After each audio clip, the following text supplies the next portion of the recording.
السميع العليم من الشيطان اللعين الرجيم. بسم الله الرحمن الرحيم.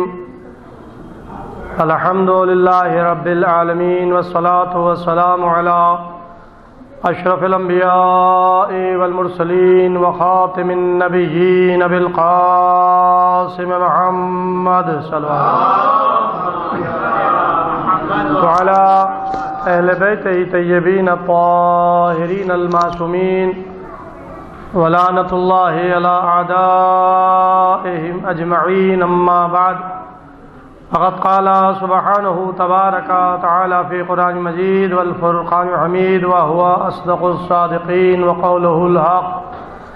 بسم الله الرحمن الرحيم. إن الله اصطفى آدم نوحا وآل إبراهيم وآل عمران على العالمين ذرية بعضها من بعض والله سميع عليم. صلى الله عليه وسلم. سورہ آل عمران کی 33ویں اور 34ویں یہ دو آیات میں نے آپ کے سامنے تلاوت کی ہیں اور اپنے اس عشر مجالس کے سرنامہ کلام کی حیثیت سے تلاوت کا شرف حاصل کرتے ہوئے عرض کر رہا ہوں. اس آیت میں اللہ نے اپنا انتخاب کا اعلان کیا ہے کہ ہم نے کس کو چنا. اللہ کا انتخاب اور وہ بھی پورے عالمین کے اوپر. سب سے پہلا انتخاب اس نے جناب آدم کا کیا. ان اللہ اصطفیٰ آدم، بے شک اللہ نے چن لیا، منتخب کر لیا آدم کو. ونوح، اور نوح کو منتخب کیا. وآل ابراہیم، اور ابراہیم کی آل کو منتخب کیا. وآل عمران، اور عمران کی آل کو منتخب کیا. علی العالمین، عالمین کے اوپر. ذریتم بعض من بعض، جس میں بعض کی ذریت ہے، بعض کی اولادیں ہیں. واللہ سمیع علیم، اللہ بہت بڑا سننے والا بھی ہے اور جاننے والا بھی ہے. وہ جسے چنتا ہے اس ذات میں کوئی خطا، کوئی غلطی کا امکان نہیں ہوتا. تمام برائیوں سے، تمام خطاؤں سے پاک ہوتا ہے. اس سے کبھی کوئی غلطی سرزد نہیں ہوتی. اور اللہ جسے چنتا ہے اس کو دنیا کے سامنے نمونے عمل کی حیثیت سے پیش کرتا ہے. تو اگر کسی نبی یا رسول سے غلطی ہو جائے تو یہ غلطی کوئی معمولی شے نہیں ہے. ہم آپ سے اگر غلطی سرزد ہو جائے تو ہم کہیں گے سوری، معاف کر دیں. لیکن نبوت کی شان کے خلاف ہے کوئی غلطی ہونا.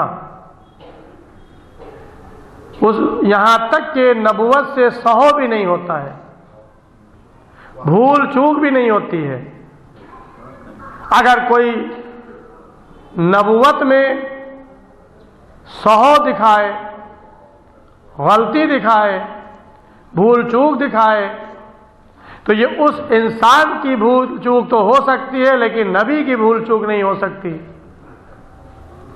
ہم نے جب عالم اسلام کی کتابوں کو دیکھا تو عالم اسلام شان نبوت کو صحیح معنوں میں پیش نہیں کر سکا. یہاں تک کہ خاتم الانبیاء کی شان میں بھی یہ گستاخی کر دی کہ ان سے غلطی ہو جاتی تھی، بھول ہو جاتی تھی، چوک ہو جاتی تھی. اب ذرا سچ بتائیں کہ اگر پیغمبر اسلام سے کوئی غلطی ہو جائے تو کیا پوری شریعت مشکوک نہیں ہو جائے گی؟ اگر پیغمبر اسلام سے کوئی سہو اور نسیاں ہو جائے تو کیا یہ ذمہ داری ہے کہ اور باتوں میں بھول چوک نہ ہوئی ہو؟ تو لہذا نبوت کے شان کے خلاف ہے سہو نسیاں بھول چوک، یہ آئیڈیل ہیں، یہ نمونے عمل ہیں۔ نبی کو اللہ ہدایت کے لیے منتخب کرتا ہے، اگر ہادی ہی سے غلطی ہو جائے تو پھر وہ ہدایت کیسے کرے گا؟ تو لہذا یہ معصوم ہوتے ہیں، اللہ انہیں ہر غلطی ہر خطا سے پاک رکھتا ہے۔ ظاہر ہے کہ ایک الگ موضوع ہے، لیکن اس ذہن میں مجھے عرض کرنا تھا، جناب ابراہیم علیہ السلام کا ذکر قرآن مجید میں ہے۔ جناب ابراہیم نبی بھی ہیں، رسول بھی ہیں، اولو العزم پیغمبر بھی ہیں، صاحب شریعت نبی بھی پیغمبر بھی ہیں۔ یہ تمام عہدے اور منصب کے بعد جناب ابراہیم کے لیے خداوند عالم ارشاد فرما رہا ہے کہ ہم نے ابراہیم کا امتحان لیا بکلمات، کچھ کلمات کے ذریعے سے، فاتمہن، ابراہیم نے انہیں پورا کر دکھایا۔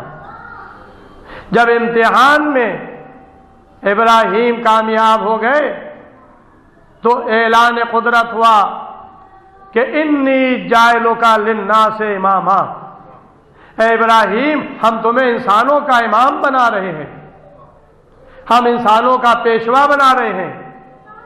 جب ابراہیم کے لیے قدرت نے امامت کا اعلان کیا تو ابراہیم نے بارگاہ الہی میں عرض کی، قال ومن ذریتی، اے پروردگار یہ عہدہ یہ منصب جو تو نے مجھے عطا کیا ہے کیا میری اولاد میں بھی؟ قال لا ینال عہد الظالمین، اللہ نے کہا کہ یہ عہدہ جو ہم نے تمہیں عطا کیا ہے یہ ظالمین تک نہیں پہنچے گا۔ عزیزوں، میں نے یہ آیت اپنی بات کی دلیل کے لیے پیش کی ہے، اس میں چند چیزیں قابل غور ہے۔ پہلی بات تو یہ کہ عہدہ کا انتخاب قدرت نے اپنے اختیار میں رکھا ہے، جیسا کہ میں پہلی مجلس میں بھی عرض کر چکا، عہدے کا انتخاب قدرت نے اپنے اختیار میں رکھا ہے، چاہے وہ نبوت ہو، چاہے وہ رسالت ہو، چاہے وہ خلافت ہو اور چاہے وہ امامت ہو۔ انی جاعل فی الارض خلیفہ، یہ پیغمبر، یہ جناب آدم کے لیے اللہ نے ارشاد فرمایا کہ ہم زمین پر نائب بنا رہے ہیں۔ عہدہ خلافت کا تھا۔ تو اب یہاں پر لفظ امام آیا ہے تو امامت کا عہدہ بھی قدرت نے بتا دیا کہ عہدہ امامت اس کا انتخاب بھی ہم کر رہے ہیں۔ ابراہیم خود سے امام نہیں بنے، ابراہیم کو امت نے امام نہیں بنایا، بلکہ اللہ کہہ رہا ہے کہ انی جاعلک للناس اماما، ہم نے اے ابراہیم تمہیں انسانوں کا پیشوا بنایا ہے، انسانوں کا امام بنایا ہے۔ تو جب ابراہیم کو عہدہ امامت ملا، اب ظاہر ہے کہ عہدہ مل گیا، جس کو چاہے دے دیتے، اپنے بعد جس کو چاہے منتخب کر لیتے، اپنی اولاد کو دے دیتے۔ نہیں، ابراہیم بتانا چاہ رہے تھے کہ یہ عہدہ اللہ کا عطا کیا ہوا ہے، ہم اس کی بارگاہ میں استدعا تو کر سکتے ہیں، گزارش تو کر سکتے ہیں، سفارش تو کر سکتے ہیں، لیکن یہ اختیار مجھے نہیں ہے کہ میں جسے چاہوں اپنے بعد یہ عہدہ امامت سپرد کر دوں۔ نہیں، میں اس کی بارگاہ میں التجا کر رہا ہوں، اس کی بارگاہ میں گزارش کر رہا ہوں، قال ومن ذریتی، اے پروردگار جو تو نے مجھے امامت کا عہدہ دیا ہے یہ میری اولاد میں۔ جواب کیا ملا؟ لا ینال عہد الظالمین، یہ عہدہ یہ منصب ظالمین تک کے نہیں پہنچے گا۔ یعنی شرط عصمت کی شرط ہے، امامت بھی، نبوت بھی، خلافت بھی اور رسالت بھی، اس کے لیے شرط ہے معصوم کا ہونا۔ ظالم کبھی اس عہدے پر فائز نہیں ہو سکتا، منصب اللہ دیتا ہے، اور جسے منصب دیتا ہے وہ معصوم ہوتا ہے، وہ محفوظ عن الخطا ہوتا ہے، ہر خطا ہر غلطی سے محفوظ ہوتا ہے، چاہے وہ آدم ہو، چاہے وہ نوح ہو، چاہے وہ ابراہیم ہو، چاہے وہ موسیٰ ہو، چاہے عیسیٰ ہو، چاہے دیگر انبیاء ہوں۔ ظاہر کہ 1,24,000 انبیاء اس نے اس کائنات میں، اس دنیا میں انسانوں کی ہدایت کے لیے بھیجے، اور 1,24,000 ہی اوصیاء بھی معین فرمائے، اور ان 1,24,000 انبیاء میں 313 رسول مبعوث کیے، اور 313 رسولوں میں 5 اولو العزم پیغمبر بنائے۔ یہ اولو العزم پیغمبر کون؟ صاحب شریعت، جنہیں قانون دیا گیا، جنہیں شریعت دی گئی، یہ 5 اولو العزم پیغمبر۔ سب سے پہلے جناب نوح، پھر جناب ابراہیم، اس کے بعد جناب موسیٰ، پھر جناب عیسیٰ، اور آخر میں ختمی مرتبہ حضرت محمد مصطفیٰ صلی اللہ علیہ وآلہ وسلم۔ تو اللہ نے سب سے پہلا انتخاب بمانی خلافت کے، نیابت کے، جناب آدم علیہ السلام کا کیا، اور آدم علیہ السلام کی خلقت اس کائنات میں مٹی سے پہلی خلقت تھی۔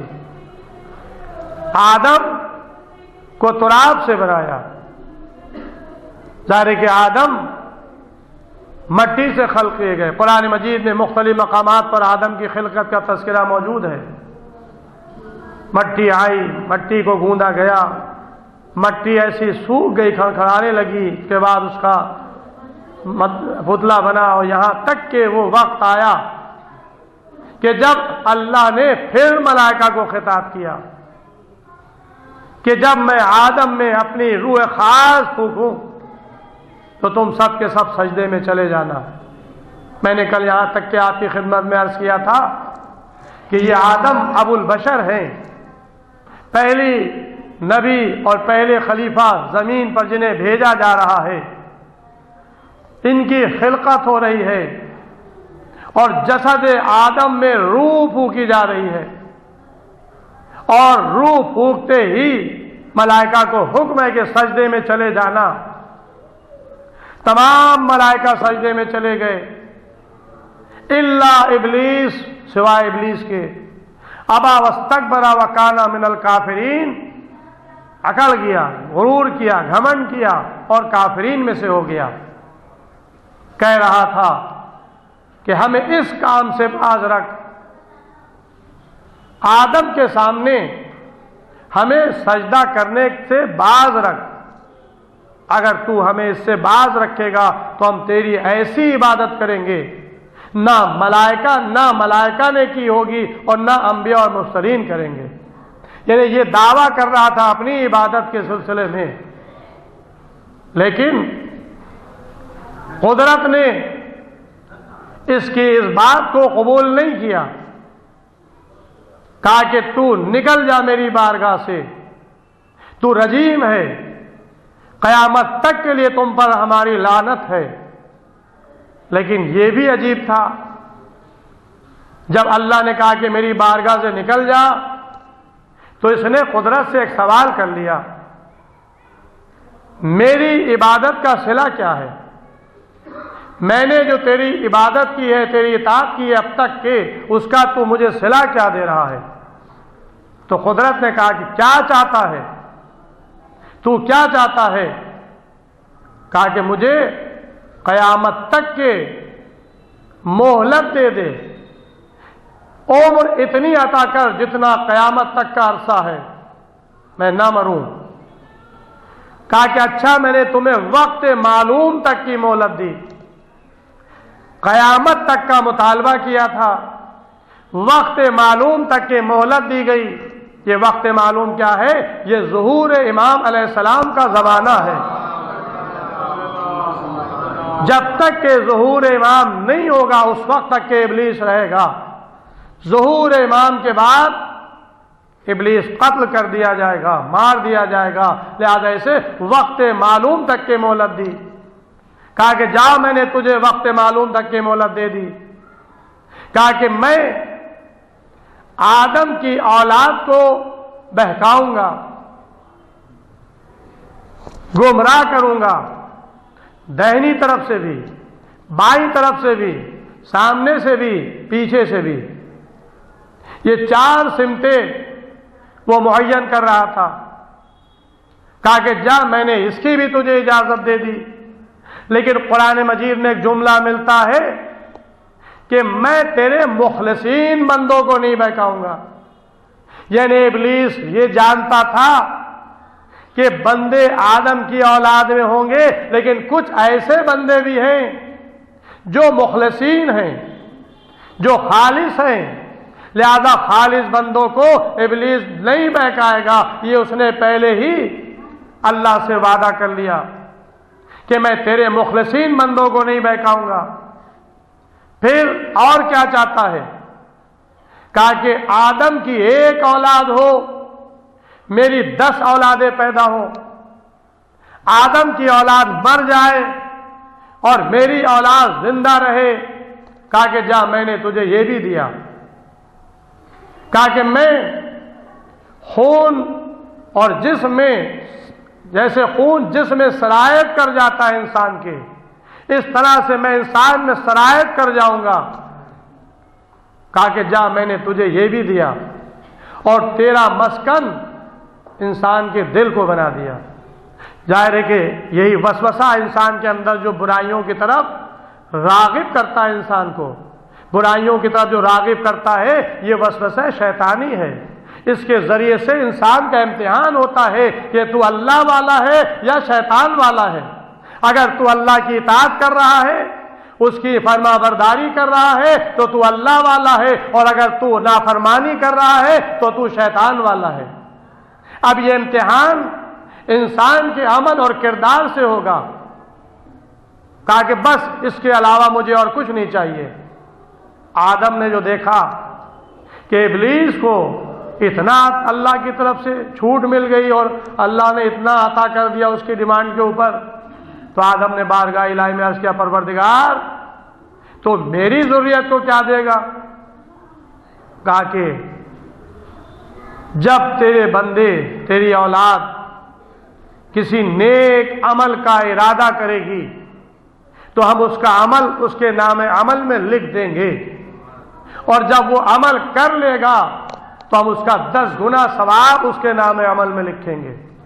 اب ذرا غور کریں، ارادہ کرے گا، ایک ہے انسان کسی کام کو انجام دینا، آپ گھر میں تھے، آپ نے ارادہ کیا کہ آج میں درگاہ جاؤں گا، نماز مغرب پڑھوں گا، مجلس میں شرکت کروں گا، یا آپ نے ارادہ کر لیا مغرب سے پہلے، اور اتفاق سے کوئی ایسی بات پیش آ گئی کہ آپ یہاں نہیں آ پائے، یہاں نہیں آ سکے، نئی مجلس میں شرکت کر سکے، نئی نماز میں آ سکے، کیونکہ آپ نے ارادہ کر لیا تھا۔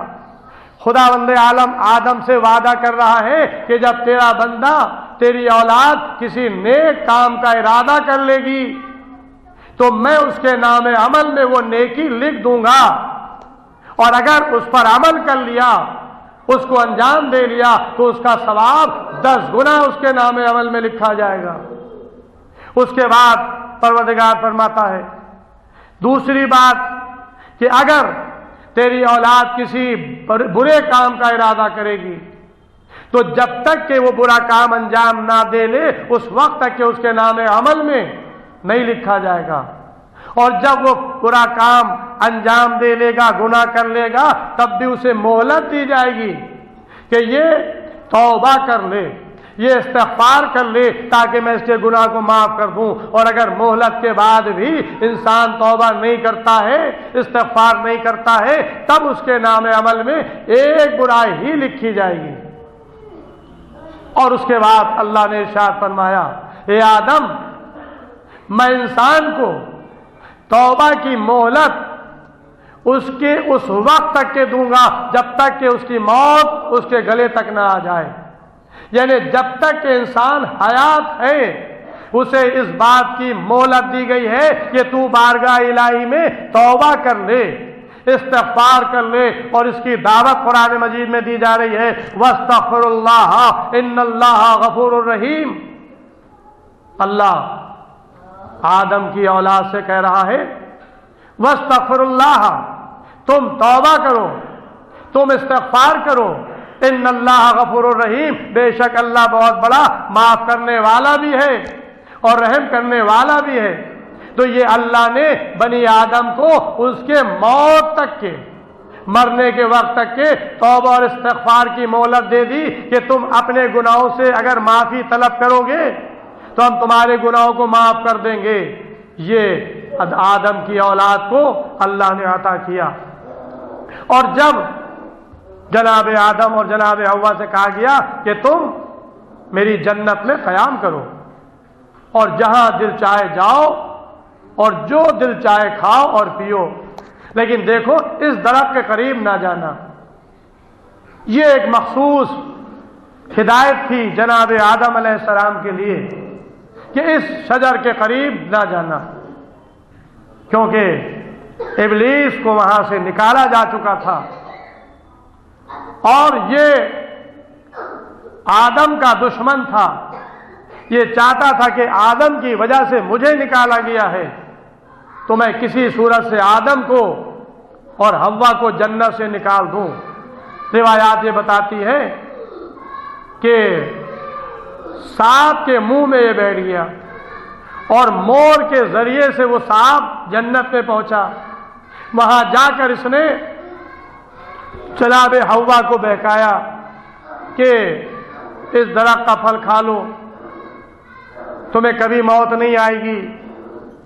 بس جناب حوا اس کے بہکانے میں آ گئی اور وہ پھل خود بھی کھایا اور آدم کو بھی کھلایا۔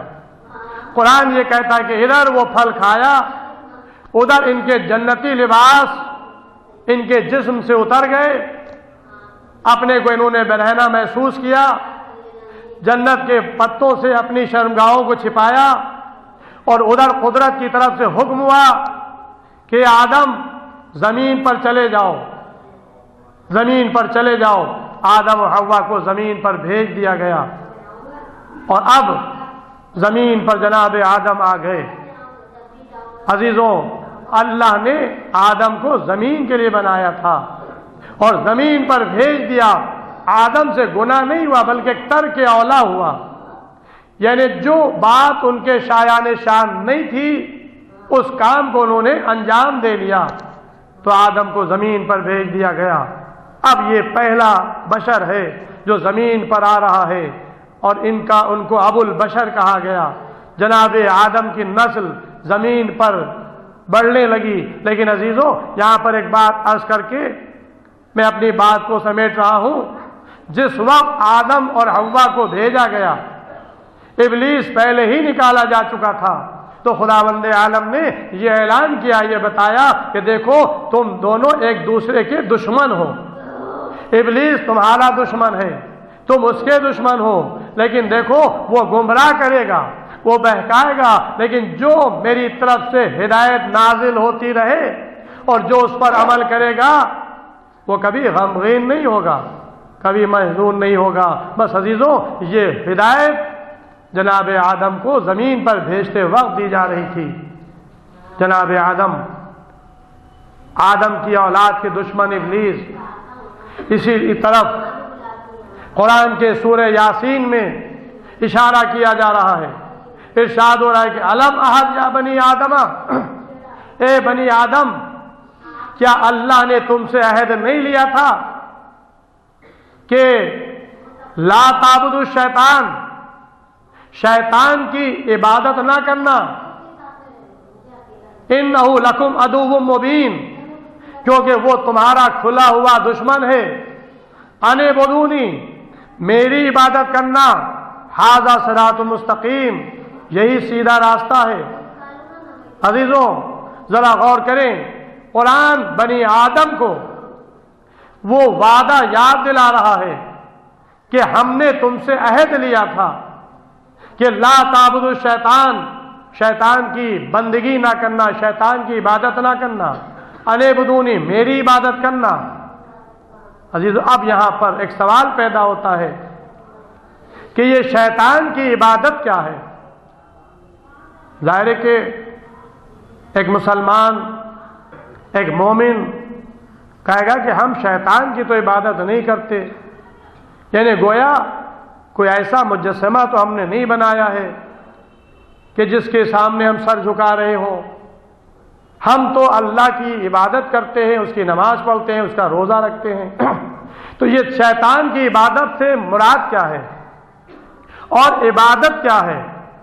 اگر یہ بات سمجھ میں آ گئی تو انسان کی زندگی سے تمام برائیاں دور ہو سکتی ہیں اور انسان صراط مستقیم پر گامزن ہو سکتا ہے۔ لا تعبد الشیطان، شیطان کی عبادت نہیں کرنا۔ شیطان نے کیا وعدہ کیا کہ میں بنی آدم کو بہکاؤں گا، برائیوں کو اس کے سامنے اچھائیوں کی صورت میں پیش کر دوں گا۔ یہی وجہ ہے کہ انسان بعض گناہ ایسے کرتا ہے جس کے لیے اس کو احساس بھی نہیں ہوتا کہ یہ ہم گناہ کر رہے ہیں، جبکہ حقیقت میں وہ گناہ ہوتا ہے، اور ایسا گناہ جس کے لیے عذاب معین کر رکھا ہے اللہ نے، جس کی سزا معین کر رکھی ہے۔ کیونکہ گناہوں کے سلسلے میں آپ کو اسلامی تعلیمات میں یہ تفصیلات مل جائے گی کہ گناہ کی سزائیں ہیں۔ اگر انسان کوئی عمدن گناہ کرتا ہے اور اس کے استغفار توبہ نہیں کرتا، تو اگر دنیا میں قانون اسلامی نافذ ہو جائے تو دنیا ہی میں سزا دی جائے گی، اور اگر یہاں کی سزا سے بچ گئے تو آخرت میں سزا ہے۔ یا انسان توبہ کرے، استغفار کرے۔ تو اب انسان گناہ کرتا ہے، اسے گناہ کا احساس نہیں ہوتا، تو سب سے پہلی چیز تو یہ کہ انسان کو معرفت گناہ بھی ہونا چاہیے کہ گناہ ہے کیا، پھر اس گناہ سے اجتناب کرنا چاہیے، بچنا چاہیے، اپنے کو بچانا چاہیے، تاکہ اللہ کی عبادت ہو سکے، شیطان کی عبادت نہ ہو سکے۔ اب ظاہر ہے کہ اگر میں آپ کے سامنے مثالیں دوں تو کافی وقت درکار ہے، چند چیزیں عرض کرنا چاہتا ہوں۔ آپ کسی مقام پر بیٹھ گئے، آپ نے کسی شخصیت کا ذکر چھیڑ دیا، فلاں ایسا ہے، یہ کرتا ہے، وہ کرتا ہے، یہ کرتا ہے، وہ کرتا ہے، نے گویا اگر آپ کی نالج میں، آپ کی میموری میں اس کے متعلق برائیاں، آپ کو اس کی برائیوں کا علم ہے، تو وہ برائیاں آپ دوسرے کے سامنے اگلنے لگتے ہیں، بیان کرنے لگتے ہیں، اور برائیوں سے پردہ دوسرے کا ہٹا دیتے ہیں دوسرے کے سامنے۔ اب آپ سے اگر کوئی کہے یہ کیا کر رہے ہو، تو آپ کہیں گے وہ ایسا ہے، ایسی برائیاں کرتا ہے، اس لیے میں کہہ رہا ہوں۔ اسلام میں اس کو غیبت کہا گیا ہے۔ اگر کسی مومن میں کوئی برائی پائی جاتی ہے اور آپ کو اس برائی کا علم ہے، تو آپ اس برائی کو چھپائیں، کسی دوسرے سے اس کی برائی کو نہ بیان کریں۔ اگر آپ خود اس کی اصلاح کر سکتے ہیں تو اس کی اصلاح کریں اور اس کو بتائیں کہ یہ کام نہ کرو، یہ برا ہے۔ یہ ایک عبادت ہوگی، اس کو کہتے ہیں امر بالمعروف اور نہی عن المنکر، دوسروں کو برائیوں سے روکنا اور اچھائیوں کی ہدایت کرنا۔ یہ امر بالمعروف اور نہی عن المنکر کہلاتا ہے، جو فروع دین میں ہے اور ایک عبادت ہے۔ تو اگر کسی میں کوئی برائی ہے تو آپ اس کو ڈائریکٹ منع کریں، ڈائریکٹ روکیں کہ یہ برائی نہ کرو، یہ گناہ ہے۔ تو آپ نے فریضہ امر بالمعروف ادا کر دیا۔ اگر کسی میں کوئی اچھائی نہیں ہے، آپ اس کو ہدایت کریں کہ دیکھو نماز پابندی سے پڑھا کرو، دیکھو روزہ رکھا کرو، تو یہ اچھائیوں کی ہدایت کرنا یہ امر بالمعروف کہلاتا ہے، یہ ایک عبادت ہے۔ لیکن اگر کسی میں کوئی برائی ہے اور آپ اس برائی کو دوسرے سے بیان کر رہے ہیں، تو اسلام کہتا ہے کہ یہ غیبت ہے۔ غیبت گناہ کبیرہ میں سے ہے، لہذا غیبت سے منع کیا گیا ہے۔ اور منع ہی نہیں کیا گیا بلکہ اس عمل کو قرآن میں اس طرح سے بیان کیا گیا، کیا تم اس بات کو بہتر سمجھتے ہو کہ اپنے مردہ بھائی کا گوشت چباؤ؟ یعنی غیبت کرنا ایسا ہے جیسے اپنے مردہ بھائی کے گوشت کو چبا رہا ہے۔ بھائی مر گیا، بھائی کی لاش پڑی ہوئی ہے اور ایک بھائی اس مردہ بھائی کے گوشت کو چبا رہا ہے، ایسا ہے غیبت کی گناہ، اسے منع کیا گیا ہے۔ اور یہ غیبت کے سلسلے میں بہت سی حدیثیں، ایک پورا باب ہے، مختلف جو اخلاقیات کی کتابیں ہیں اس کے اندر غیبت کی تفصیلات موجود ہے۔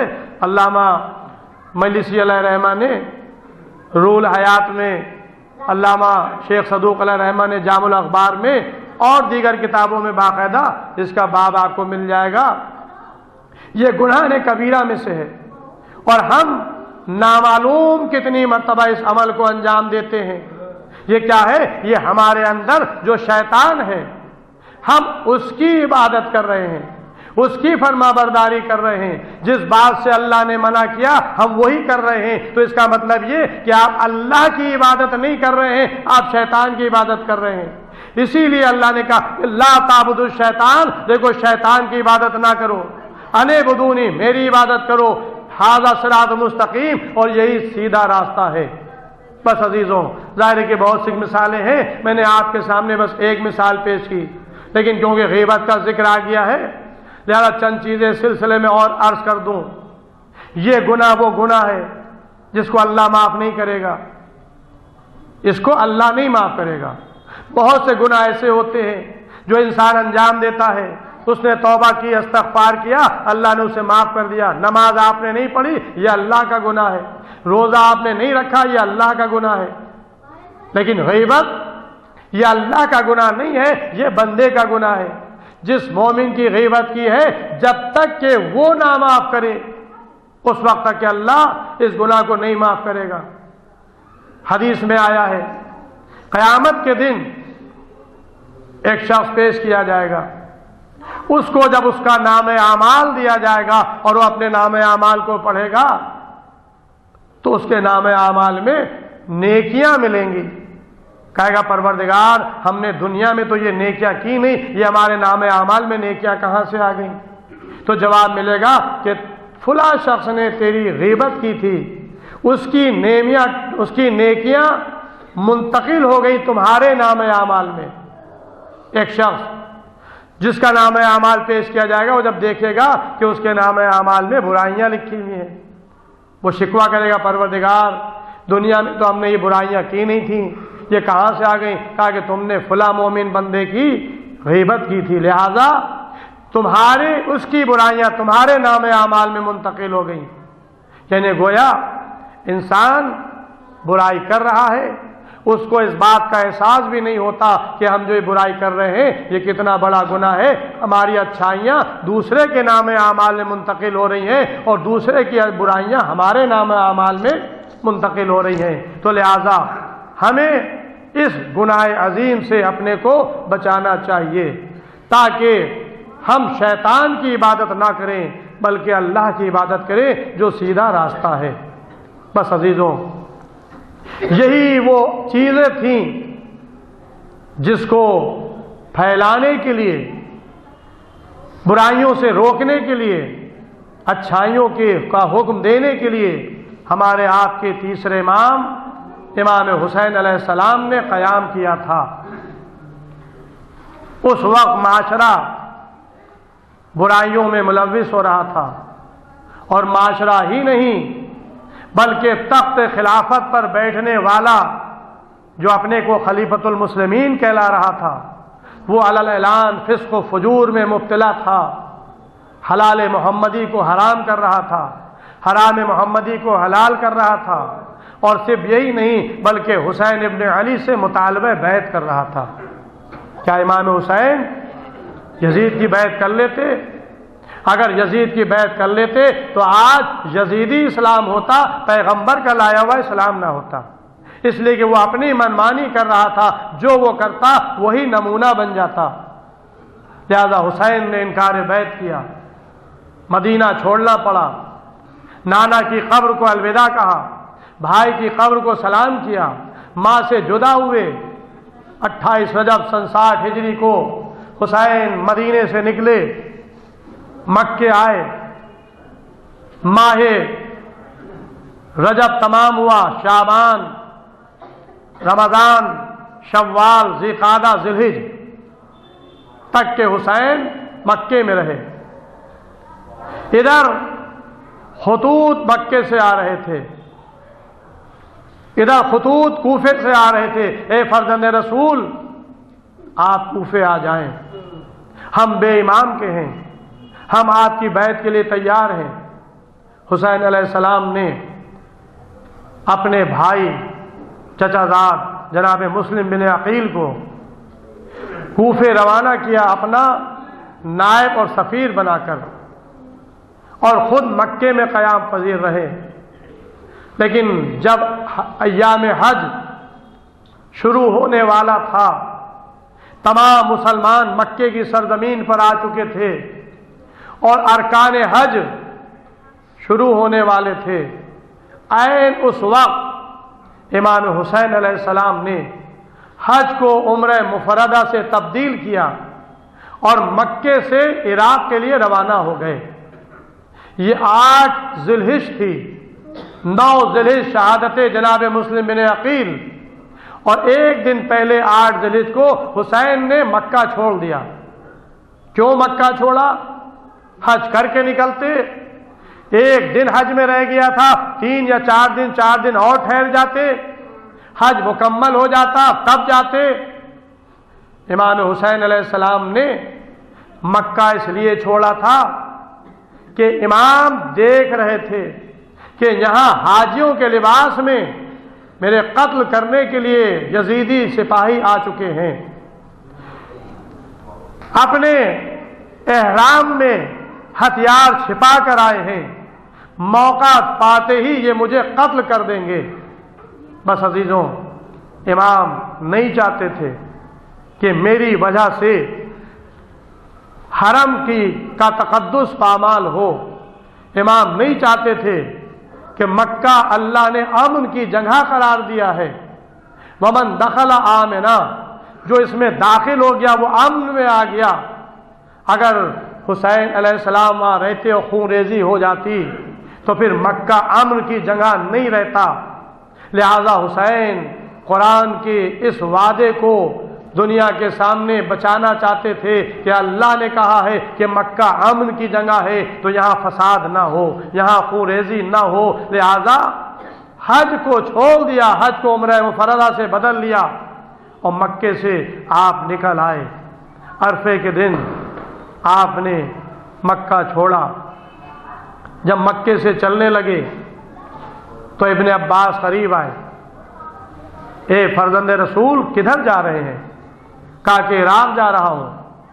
کہا کہ آپ جانتے ہیں کہ عراق والوں کے زبان آپ کے ساتھ ہے، دل دوسروں کے ساتھ ہے، یہ وفا نہیں کریں گے، یہ آپ کو قتل کر دیں گے۔ کہا کہ مجھے معلوم ہے، مجھے اللہ کی راہ میں قتل ہونا ہے، مجھے اللہ کی راہ میں شہادت پانا ہے۔ کہا کہ اچھا آپ جا رہے ہیں تو جائیں، کم سے کم ان بیویوں کو تو نہ لے جائیں۔ قافلہ تیار ہو چکا تھا، بیویاں ہماریوں میں بیٹھی ہوئی تھیں کہ اب ابن عباس کی یہ آواز جناب زینب کے کانوں سے ٹکرائی۔ کہا کہ ابن عباس کیا تو بہن کو بھائی سے چھڑانا چاہتا ہے؟ جہاں میرا بھائی جائے گا وہاں میں بھی جاؤں گی۔ بس عزیزوں، قافلہ چلا، اور یہ قافلہ دائرے کے درمیانی بہت سی چیزیں ہیں جو انشاءاللہ کل و پرسوں کے مسائل میں عرض کروں گا۔ ابھی جناب حر کا ذکر بھی آئے گا، ابھی جناب مسلم بن عقیل کا تذکرہ بھی آئے گا، لیکن آج 2 محرم الحرام ہے۔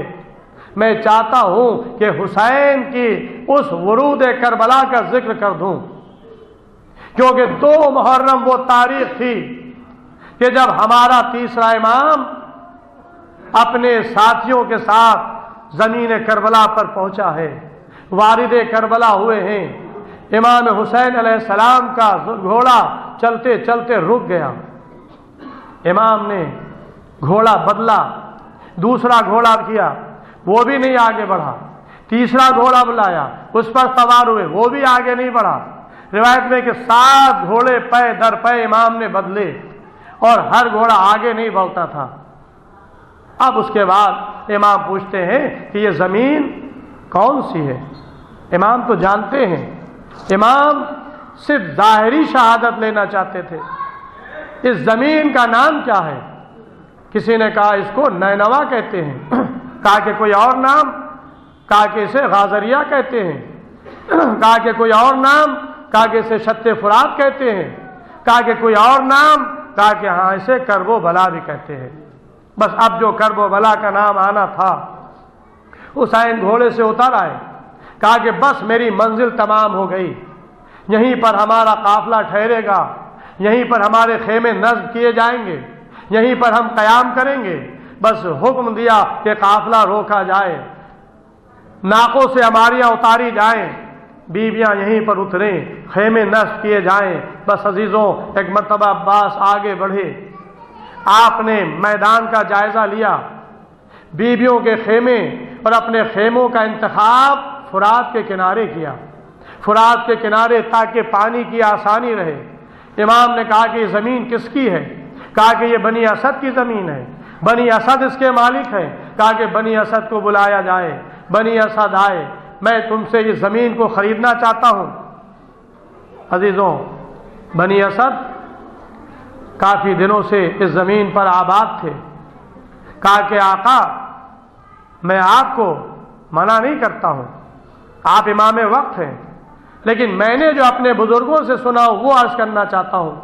کہا کہ بتاؤ کیا کہنا چاہتے ہو؟ کہا کہ مولا، ہمارے بزرگوں نے یہ بتایا ہے کہ اس زمین پر جو بھی نبی یا وصی نبی آیا اس کو مصیبت میں مبتلا ہونا پڑا، اسے اذیتیں پہنچی۔ اس زمین کربلا پر آدم بھی آئے، اس زمین کربلا پر نوح بھی آئے، اس زمین کربلا پر ابراہیم و اسماعیل بھی آئے، اس زمین کربلا پر جناب موسیٰ اور عیسیٰ بھی آئے، اس زمین کربلا پر مولا کائنات بھی آئے، جنہوں نے ہر نبی کو اللہ نے خبر شہادت امام حسین دی۔ جو نبی آتا تھا کسی نہ کسی صورت سے اسے اذیت پہنچتی تھی، پیر زخمی ہو گیا، خون نکل آیا، پروردگار مجھ سے کیا خطا ہوئی؟ کہا کہ تم سے خطا نہیں ہوئی ہے، لیکن یہ وہ زمین ہے جس پر آخری نبی کا نواسہ قتل کیا جائے گا۔ کون قتل کرے گا؟ یزید۔ وہ نبی یزید پر لعنت کرتا تھا، گریا کرتا تھا۔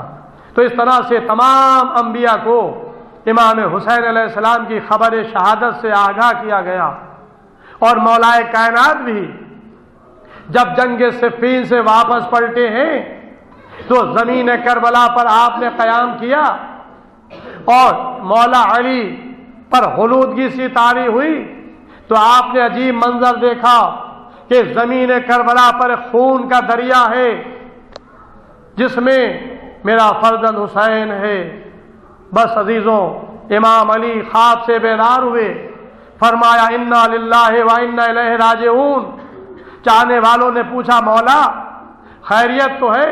کہا کہ ہاں، ابھی مجھ پر غنودگی طاری ہو گئی تھی، میں نے دیکھا کہ ایک دریا ہے جو خون سے لبریز ہے، اس میں میرا بیٹا حسین حل من ناصر ینصرنا کی صدا بلند کر رہا ہے، اجرکم اللہ۔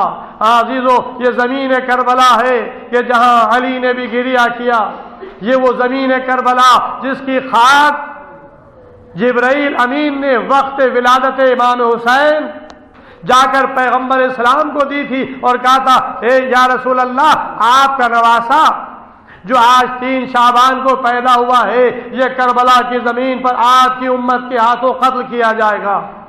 پیغمبر نے تعزیت بھی قبول کی تھی اور مبارکبادی بھی قبول کی تھی، ولادت کی مبارکبادی اور تعزیت، شہادت کی خبر جبرائیل امین نے دی تھی۔ بس عزیزوں، یہ والد کربلا حسین ہوئے، بنی اسد کو بلایا، بنی اسد سے زمین کو خرید لیا، اور خریدنے کے بعد زمین کو ہبہ کر دیا 3 شرطوں کے ساتھ۔ اے بنی اسد، یہ میں زمین تمہیں کو ہبہ کر رہا ہوں، لیکن دیکھو 3 شرطیں ہیں۔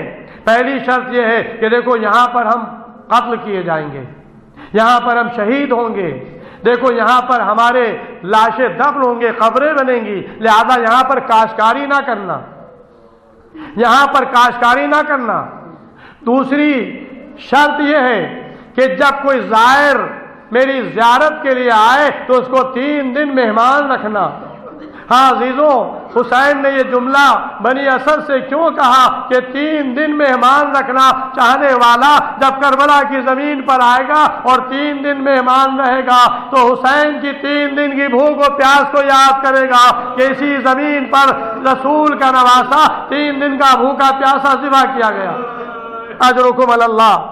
بس عزیزوں، اس کے بعد حسین فرماتے ہیں اے بنی اسد، تیسری شرط یہ ہے کہ جب ہم مار دیے جائیں، قتل کر دیے جائیں تو ہمارے لاشوں کو آ کر دفن کر دینا۔